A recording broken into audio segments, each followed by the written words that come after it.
빌립보서 2장. 그러므로 그리스도 안에 무슨 권면이나 사랑의 무슨 위로나 성령의 무슨 교제나 긍휼이나 자비가 있거든 마음을 같이하여 같은 사랑을 가지고 뜻을 합하며 한 마음을 품어 아무 일에든지 다툼이나 허영으로 하지 말고 오직 겸손한 마음으로 각각 자기보다 남을 낮게 여기고 각각 자기 일을 돌볼 뿐더러 또한 각각 다른 사람들의 일을 돌보아 나의 기쁨을 충만하게 하라.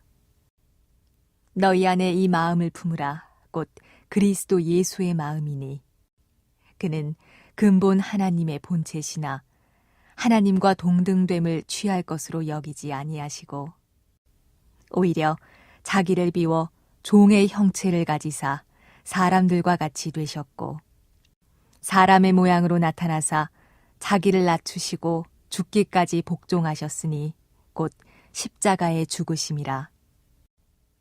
이러므로 하나님이 그를 지극히 높여 모든 이름 위에 뛰어난 이름을 주사 하늘에 있는 자들과 땅에 있는 자들과 땅 아래에 있는 자들로 모든 무릎을 예수의 이름에 꿇게 하시고 모든 입으로 예수 그리스도를 주라 시인하여 하나님 아버지께 영광을 돌리게 하셨느니라.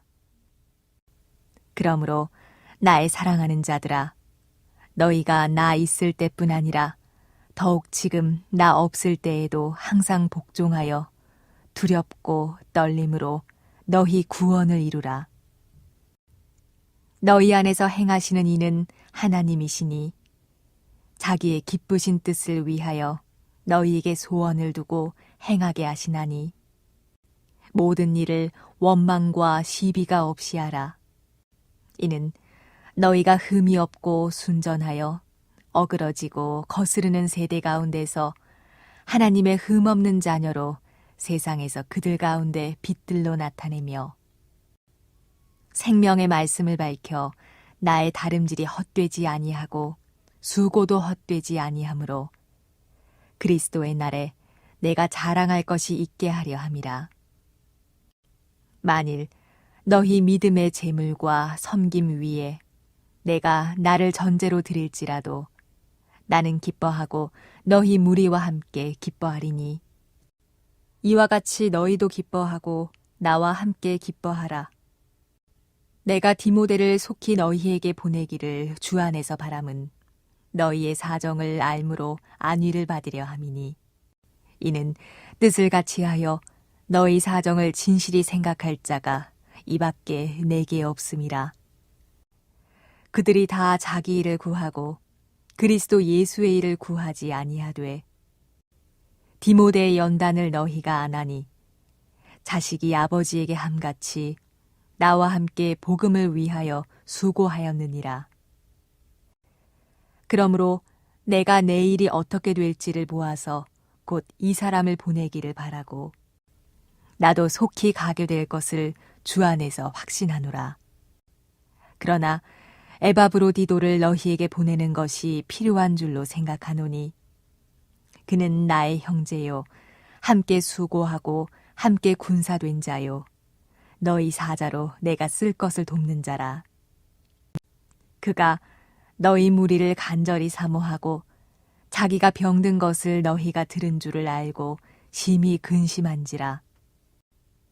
그가 병들어 죽게 되었으나 하나님이 그를 긍휼히 여기셨고 그뿐 아니라 또 나를 긍휼히 여기사 내 근심 위에 근심을 면하게 하셨느니라.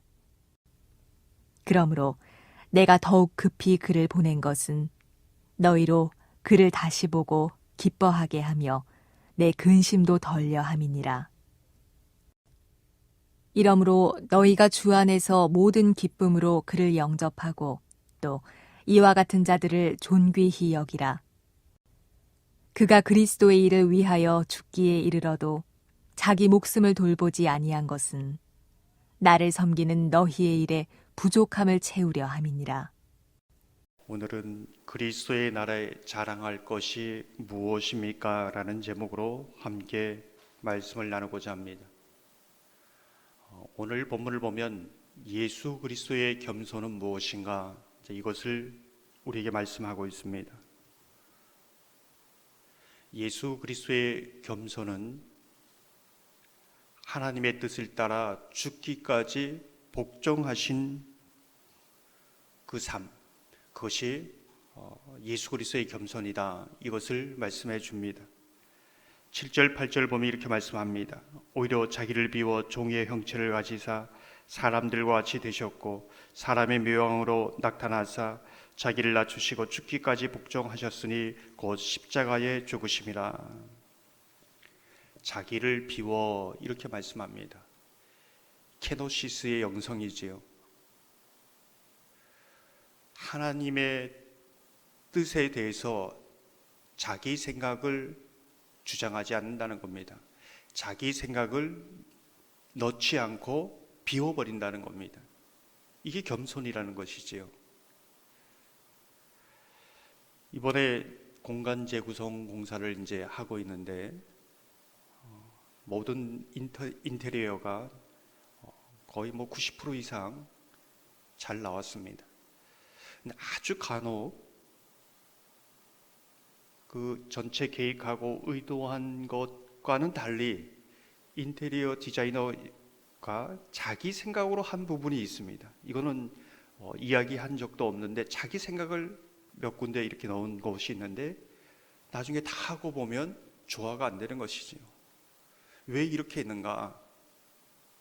그 디자이너가 본인이 보기에 좋다고 생각해서 거의 한두 군데 넣은 겁니다. 전체가 조금 보기 안 좋지요. 이처럼 겸손은 자기 생각을 넣지 않는 겁니다. 하나님의 뜻을 물어서 철저하게 하나님의 뜻을 따라 나아가는 것을 말하는 것이죠. 이것이 바로 예수 그리스도의 겸손이다. 주님이 우리에게 보여주시는 겸손이다. 이것을 말씀해 주고 있습니다. 사실 오늘 이 예수 그리스도의 겸손을 얘기하는 것은 지금 빌립보 교회 안에서 다툼과 분쟁이 있습니다. 원망과 시비가 있습니다. 왜 그럴까요? 자기 생각이 들어가 있기 때문에 그렇다. 이제 이것을 말해주고 있습니다. 그래서 예수 그리스도의 이 마음, 겸손의 마음을 품어라. 이제 이 말씀을 하고 있는 것이지요.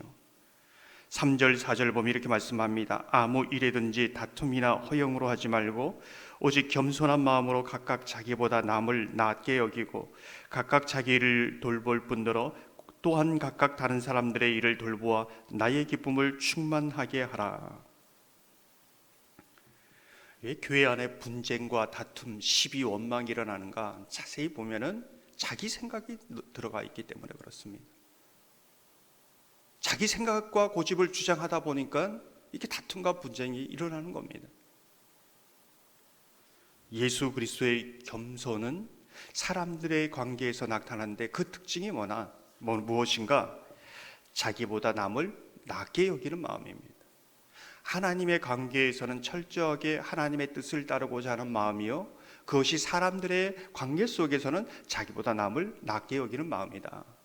이 마음만 있으면, 이 겸손만 있으면 다툼과 분쟁이 일어날 일이 없다는 겁니다. 사도 바울은 자신이 악한 사람의 괴수이다. 가장 악한 사람 중에 가장 악한 사람이 바로 자신이다. 이렇게 깨달은 것이죠. 그러한 겸손한 자에게 은혜가 임하고 그 은혜가 임하니 겸손할 수밖에 없는 것이지요. 자신이 어떤 누구보다도 악한 사람이라는 것은 자신을 자책하는 것이 아니라 그 죄인을 용서하신 하나님의 은혜가 이처럼 크다. 그 사랑이 너무나 큰 사랑이다. 이것을 깨닫는 것입니다. 그러면서 바울은 우리가 그리스도의 날에 자랑할 것이 무엇인가를 이제 후반부에 이야기하고 있습니다. 그것이 무엇일까요? 예수 그리스도의 겸손을 따라서 하나님과의 관계뿐만 아니라 사람과의 관계뿐만 아니라 이 세상에서 계속 자기의 뜻과 생각과 고집과 감정대로 세상 따라가는 것이 아니라 하나님의 뜻을 쫓아 달려가는 것이다. 그 모습을 교회도 그렇고 성도도 그렇고 이렇게 얘기합니다. 배가 있는데 바람에 부는 방향을 잘 판단해서 그 키를 잡을 때 순풍으로 계속적으로 달려갈 수 있다는 겁니다. 근데 하나님의 성령의 바람에 부는 것을 그 방향을 반대 방향으로 하면은 앞으로 나갈 수 없는 것이지요. 목적지에 도달할 수 없는 겁니다. 12절 후반절과 14절 보면 이렇게 말씀합니다. 항상 복종하여 두렵고 떨림으로 너희 구원을 이루라. 모든 일을 원망과 시비가 없이 하라.